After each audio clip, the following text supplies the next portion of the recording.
So an update on the DR mower. I've been mowing a little bit more with it. I'm about to do quite a bit, a couple hours worth probably, and a little bit here.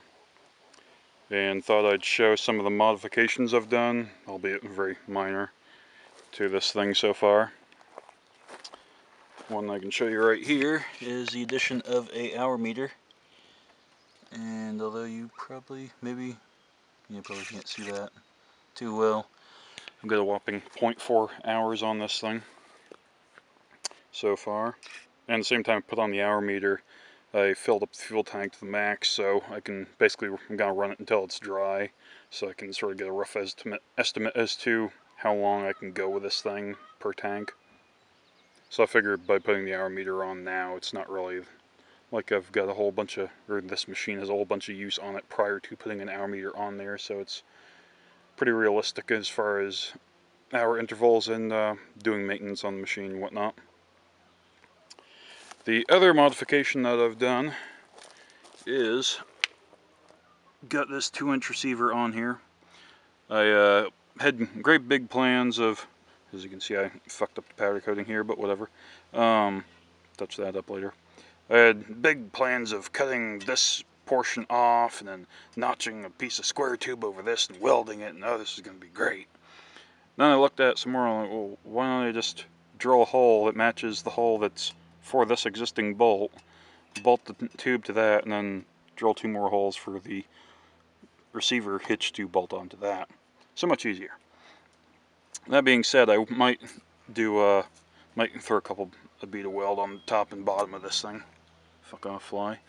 And just because it's, I don't know if you can see that. It doesn't move a whole lot, but there's a little bit of wiggling going on there. Just in an effort to reduce the amount of movement in the hitch assembly, I might weld that on, but for the time being, it's a whole lot, well, it's effective, and it works, versus when it was before with the sort of pin deal that doesn't really work at all on the, as far as hooking it up to the four-wheeler here.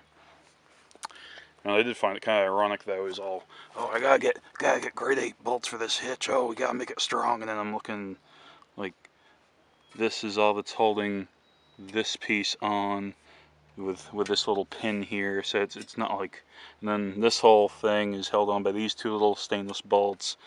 But I had to get big grade 8 bolts for that section, so hopefully anyway this doesn't break before this.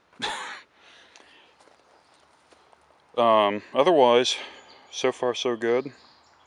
I do kind of want to see if I can find, what I failed to mention in the last video is that DR is not making this style anymore. They've switched to a 4-wheel setup, and the hitch and whatnot's different, and also the control box, you just basically get a PTO knob. The throttle and the key are now on the machine itself, and they have like a cheesy looking crank deal as far as adjusting the height, cutting height. I don't know, I really don't think that machine looks all that particularly great, but then again I haven't run it, so what can I really say? Where was I going to that? Oh, blades. I don't know if they still sell the blades for this. I would assume they do. I would assume that the blades for the new ones would also work on this, since they do have a 44-inch cutting width on the new ones as well, which is the same as this. But I would like to look into seeing if this has the brush blades or the grass blades. Apparently they're 2 different types. Just because I will show you after I finish rambling on here that it doesn't really cut very cleanly, I guess you could say. It leaves some clumps and whatnot, just sort of bends over some grass on the initial pass, so you have to sort of double mow. And that is with cutting it down fairly low and fairly high. It doesn't really seem to matter what height setting I'm got this thing at, it sort of does the same thing. And it doesn't really matter if you're going fast or slow as far as your ground speed. It seems to just sort of not really cut cleanly the first pass, like I said. So I'd be curious to see if switching blades works. This year I've got way too much other shit to do, so I'm not going to be really marketing this to other people, so I'm still getting a feel for it on my own property, so that way I can show up to other places and be like, hey, I already know, let's go. Versus having other people be the guinea pigs for my my experimentation. But otherwise, she's still good to go and basically brand new, so should be good to go.